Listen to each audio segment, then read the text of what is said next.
Malam itu, kampung terasa begitu sepi. Lampu jalan redup, hanya beberapa rumah masih menyala dari kejauhan. Angin malam berhembus, membawa suara jangkrik yang samar-samar terdengar. Di ujung jalan, tampak sebuah jembatan tua. Jembatan itu tidak terlalu besar, hanya sekitar 20 meter. Beton retak di sana-sini, besi pagarnya berkarat, sebagian bengkok. Di bawahnya, air sungai deras bergemuruh, seperti menyimpan sesuatu yang misterius. Kalau siang, jembatan itu biasa saja. Anak-anak suka main orang-orang, sering lewat tanpa rasa takut. Tapi kalau malam, suasananya berubah drastis. Gelap, sunyi, dan membuat bulu kuduk berdiri seakan ada yang bersembunyi menunggu. Orang-orang bilang ada sosok perempuan sering muncul di tengah jembatan. Rambutnya panjang, menutupi wajah, bajunya putih lusuh, matanya merah menyala seperti bara api. Siapapun yang melihatnya biasanya jatuh sakit atau trauma. Dulu pernah ada pemuda lewat malam-malam. Dia melihat perempuan berdiri membelakangi. Disangkanya orang butuh bantuan. Begitu menoleh, wajah perempuan itu hancur, mulutnya sobek lebar. Pemuda itu langsung pingsan di tempat. Seorang tukang becak juga pernah merasakan hal aneh. Saat melewati jembatan, becaknya terasa berat, seperti ada yang duduk di belakang. Ketika menoleh, terlihat perempuan pucat dengan rambut basah dan baju penuh lumpur duduk di jok becak. Orang-orang yang lewat sering mendengar suara tangisan samar dari sungai. Kadang juga terdengar langkah kaki mengikuti mereka. Meski ketika menoleh, tidak ada siapa-siapa. Bagi warga kampung, jembatan itu bukan sekadar tempat menyeberang. Itu batas antara dunia manusia dengan dunia lain. Tempat yang tidak boleh ditantang, tidak boleh diremehkan. Malam Jumat pun tiba. Angin bertiup kencang sejak sore, membuat daun-daun pisang bergesekan menimbulkan suara seram.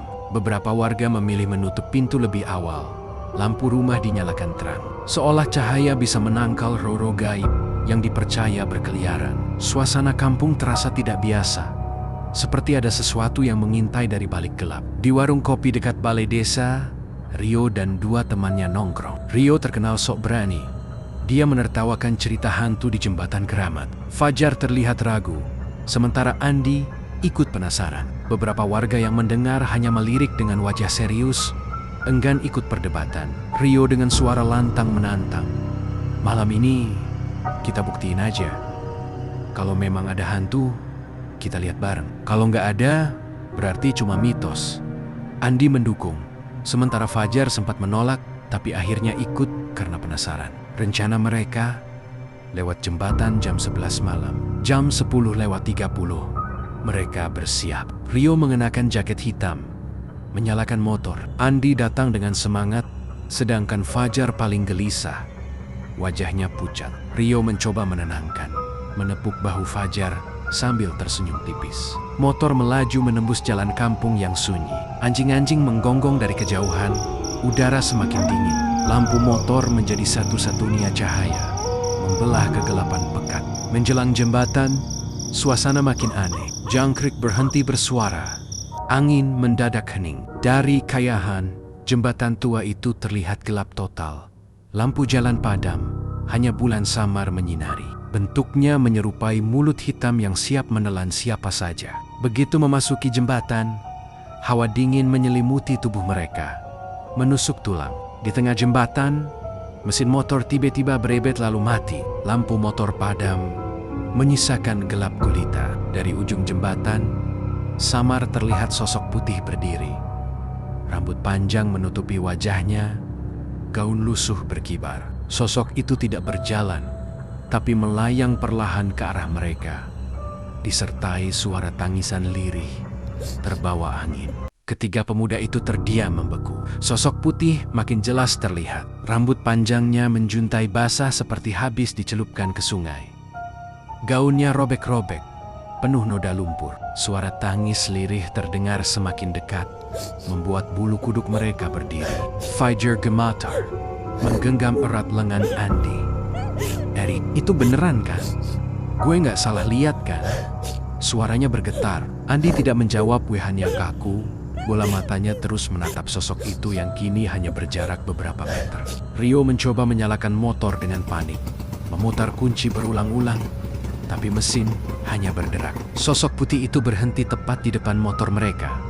Kepalanya perlahan menoleh, memperlihatkan wajah penuh luka. Mulutnya sobek dari telinga ke telinga. Darah hitam menetes dari giginya. Andi berteriak keras, "Lari!" Mereka bertiga meloncat meninggalkan motor, berlari kencang ke arah ujung jembatan. Langkah mereka kacau, napas tersengal, tapi suara tangis itu malah semakin mendekat, seolah mengikuti dari belakang. Saat hampir sampai ke ujung jembatan, Fajar merasa bahunya disentuh sesuatu. Dia menoleh sekilas dan hampir pingsan melihat tangan pucat dengan kuku panjang mencengkeram jaketnya. Tubuhnya tersentak, kakinya hampir terjerembab. Rio spontan menarik Fajar, membebaskannya dari cengkeraman itu. Mereka akhirnya berhasil keluar dari jembatan, jatuh terhuyung di tanah berpasir dekat pohon besar.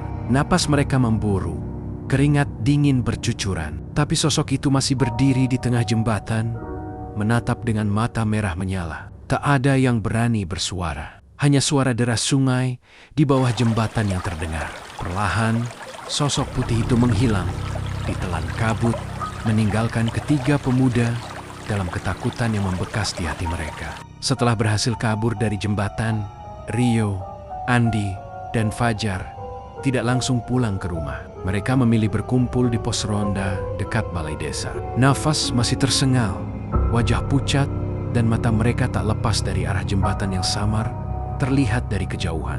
Seorang bapak tua penjaga ronda melihat kondisi mereka. "Kalian habis dari jembatan itu ya?" tanyanya dengan suara berat. Mereka hanya mengangguk pelan. Wajah bapak itu berubah serius, seperti sudah tahu apa yang terjadi. Bapak itu lalu duduk, menatap mereka satu persatu. Ia mulai bercerita. "Dulu, sebelum kalian lahir, ada seorang perempuan muda yang meninggal di sungai bawah jembatan itu. Katanya, dia dibunuh kekasihnya sendiri. Lalu jasadnya dibuang ke sana. Sejak saat itu, rohnya tidak pernah tenang." Andi mencoba menegaskan, "Jadi, yang kita lihat tadi, itu arwahnya, Pak?" Bapak tua itu mengangguk pelan. "Kalau kalian bernasib sial, kalian bisa sakit atau bahkan diikuti pulang olehnya." Kata-kata itu membuat Fajar semakin pucat dan gemetar. Tiba-tiba, suara motor terdengar dari arah jembatan. Beberapa warga yang sedang ronda menoleh bersamaan. Motor itu melaju kencang. Tapi anehnya, kursi belakangnya terlihat seperti ada sosok perempuan duduk menggonceng. Rambut panjang terurai.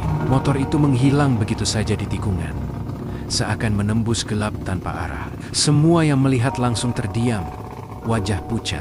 Rio merasakan jantungnya berdetak makin kencang, seolah malam itu masih jauh dari selesai. Bapak tua itu akhirnya berpesan dengan suara berat, "Kalian jangan sekali-sekali menantang atau main-main dengan tempat keramat. Ada hal-hal yang tidak bisa dilihat mata, tapi mereka nyata." Kata-kata itu terasa seperti peringatan yang menusuk ke dalam hati. Malam semakin larut. Setelah berpisah, masing-masing pulang ke rumah. Fajar pulang dengan wajah pucat, langkahnya lemas. Setibanya di kamar, ia langsung merebahkan diri, berharap bisa cepat tidur. Tapi matanya tak kunjung bisa terpejam. Suara tangisan lirih terdengar entah dari mana. Ia bangkit, menoleh ke jendela. Dari balik kaca, samar terlihat bayangan perempuan berambut panjang berdiri di halaman rumah. Gaun putihnya berkibar pelan diterpa angin. Fajar menjerit, segera menutup tirai dengan tangan gemetar. Sementara itu, di rumahnya, Andi juga tidak bisa tenang. Lampu kamarnya berkedip-kedip. Suara langkah kaki terdengar di atap. Semakin lama semakin dekat, seperti berjalan tepat di atas langit-langit kamarnya. Andi menutup telinga. Wajahnya pucat pasi. Tiba-tiba cermin di kamar Andi berembun, meski udara tidak dingin. Tulisan samar muncul perlahan. "Aku lihat kalian." Andi mundur terhuyung, terperangah dengan wajah pucat. Di rumah Rio, suasananya lebih menegangkan. Saat ia duduk di teras merokok untuk menenangkan pikiran, tiba-tiba lampu teras padam. Dari arah jalan, suara ketawa perempuan terdengar.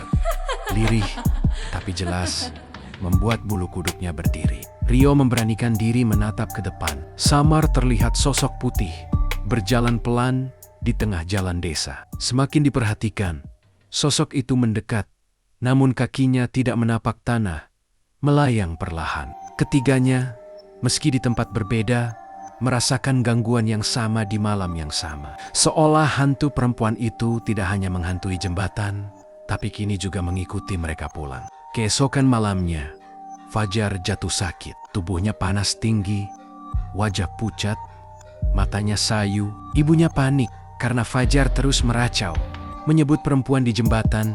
Perempuan itu ikut. Jangan biarkan dia masuk. Di kedai kopi, Rio dan Andi mendengar kabar Fajar sakit. Mereka segera datang menjenguk. Sesampainya di rumah Fajar, mereka melihat temannya itu menggeliat tidak tenang. Tubuhnya seperti menolak sesuatu yang tak kasat mata. Tiba-tiba, Fajar membuka mata. Tatapannya kosong, lalu berubah merah menyala. Suaranya bukan lagi suara manusia, melainkan serak dalam, seperti dari makhluk lain. "Kenapa kalian berani lewat jembatan itu?" katanya dengan suara menggema. Ibunya menjerit ketakutan, segera memanggil tetangga. Rio mencoba memegang tangan Fajar, tapi tubuhnya kuat sekali, menendang dan meronta seperti bukan dirinya. Andi hanya bisa gemetar melihat pemandangan itu. Seorang tetua kampung akhirnya datang membawa segelas air putih dan doa-doa. Ia memercikan air itu ke wajah Fajar. Tubuh Fajar langsung bergetar keras, lalu menjerit dengan suara panjang, sebelum akhirnya terkulai lemas. Fajar pingsan, napasnya tersengal. Perlahan, matanya kembali normal. Namun tetua kampung itu berkata dengan serius, "Ini baru awal. Hantunya sudah menempel pada kalian bertiga. Kalau tidak segera dibersihkan, nyawa kalian bisa melayang." Rio dan Andi saling berpandangan. Wajah mereka pucat. Mereka sadar, kejadian di jembatan bukan sekadar tantangan iseng, tapi malapetaka yang kini mengancam nyawa mereka. Malam berikutnya, Rio dan Andi dipanggil ke rumah tetua kampung. Fajar sudah lebih tenang, tapi wajahnya masih pucat. Tetua itu menyiapkan sesajen sederhana, kemenyan, bunga 7 rupa, dan air putih. "Kalian harus kembali ke jembatan itu malam ini. Kalau tidak, arwahnya akan terus mengikuti," katanya. Dengan hati berat, mereka bertiga berangkat lagi. Jalan menuju jembatan sunyi, hanya cahaya bulan menemani. Di sepanjang jalan, mereka merasa diawasi, seperti ada bayangan hitam bergerak mengikuti langkah mereka. Begitu tiba di jembatan, tetua kampung menyalakan kemenyan. Asapnya mengepul, menebar bau menyengat. Suasana hening berubah mencekam. Suara sungai di bawah terdengar makin keras, seolah ada sesuatu yang bergerak di dalamnya. Perlahan, sosok perempuan itu muncul di tengah jembatan. Rambut panjang, gaun putih robek, wajahnya hancur. Matanya merah menyala, menatap lurus ke arah mereka bertiga. Angin dingin berhembus, membuat api lilin bergoyang liar. Tetua kampung mulai melantunkan doa dengan suara berat. Sosok itu meraung keras, suaranya menggema ke seluruh desa. Tubuh Fajar tiba-tiba bergetar.